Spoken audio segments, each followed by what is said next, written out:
That is the true spot where you can really dive deep into. Life's about self-discipline. It is about self-discipline. We tend to do the things that are easy. And that is it builds no mental toughness, it builds no mental hardening, it builds nothing. When you work out, working out is where you can build that the fastest.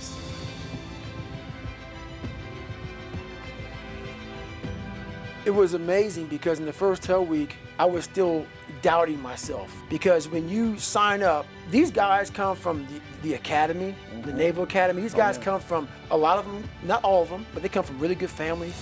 They're almost like their dads were SEALs, their grandfathers were SEALs. They come from a lot better. I mean, I had to teach myself, I had to earn my way just to get in the Navy, let alone be a SEAL. And I quit Air Force training, and now I'm going for the best. So my self-esteem, even though I was building it up and I lost weight and stuff like that, I'm now around the most uncommon of uncommon people. Do I belong? Do I belong here? So your mind has a good way of taking the path of least resistance. Whenever friction happens, friction causes growth. Whenever friction happens, that's why a lot of us don't have any growth, because when friction happens, we go the opposite direction. So in my mind, when friction happened, my mind said, "Oh, hey man, let's get out of here, man. You're not real. Right. You've lied your whole life. You come from this, you come from this. You can barely read those things. So whenever times got hard, my mind said, "You're not good enough. Let's go." So my mind wasn't, my eyes, my mind weren't connected.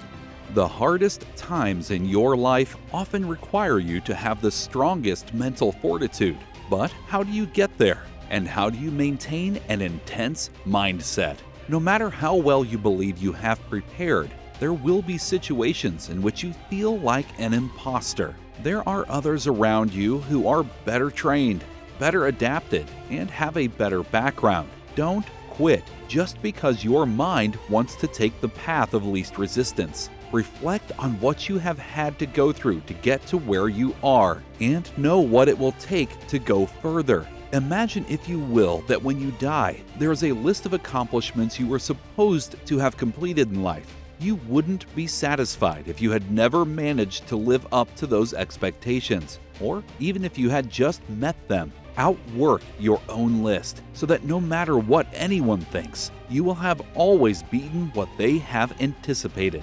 Life will throw hurdles at you along the way, and you may not always get what you think you deserve. Don't allow life to hijack your brain and take you off course when it comes to reaching your goals. Train yourself to expect the unexpected and to roll with the punches when you get caught off guard. Once you have developed your own mental toughness, become a leader to those who have not. Being a leader means getting up and putting in the work that you expect of others. Lead by example and show them you practice what you preach. And in the end, use that intense mindset to keep pushing yourself and others forward. Let's say it's a man up there or a woman, whatever, and they have a chart. And when you're born, they say David Goggins, born February 17, 1975 at 6 a.m. They write the chart down because they can see everything. They know exactly what you're supposed to be. They know what you're supposed to be. You die, you go to so-called heaven. You arrive at heaven, I'm 300 pounds. I retired as an Ecolab guy, which is okay, just a job, whatever. I go up there, looks at me, and he shows me my chart. And my chart on there says you were supposed to be a Navy SEAL. You're supposed to weigh 185 pounds. You're supposed to be one of the smartest people on the planet, this, all this. You see this. And now you're in heaven, you made it to heaven, but you're like, God, Doug, I was supposed to live that life. I was supposed to live that life. And then you find out that the reason why, because we all think that if we pray on it, if we do this, if we do that, whatever, if we don't work, we just, whatever, it's gonna magically happen for us. No, I believe that when I'm all said and done with, my whole job is to outwork the chart.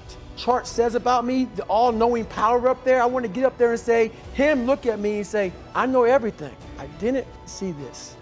Well, life took me somewhere unexpected. I'm unprepared. It's about 6 degrees out here, and I'm underdressed. But guess what? Sometimes life can really hijack. When that happens to you, in life we all go through different things. Sometimes your girlfriend or boyfriend breaks up with you. Guess what? They no longer want you. Maybe you failed a test in school. You worked your ass off. Guess what? You failed to get over it, move past it. Learn to not let life hijack your brain.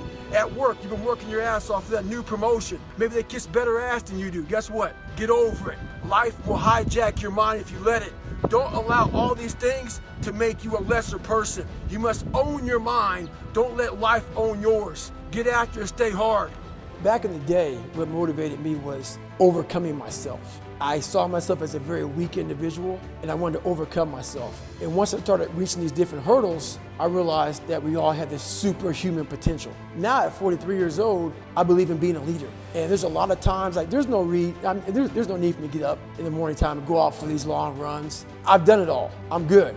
I'm retired from the military, did 21 years in the military. I've done it all. Now it's about setting the example for others to follow. So what keeps me going now is everyone wants to know, how do you become a leader? How are you a leader? Being a leader is sometimes the worst job in the world because you have to put yourself in some of the most uncomfortable situations of all time. For me to tell you to do something and I'm not doing it myself, that's what motivates me now. That's what keeps me going now, is that I have to continue to set the example. I can't talk it, I have to live it. You know, I believe that I can't talk about what I used to be. I used to be this guy that broke pull-up records. I used to be this guy that ran 100 miles, ran 200 miles. I have to still be that guy.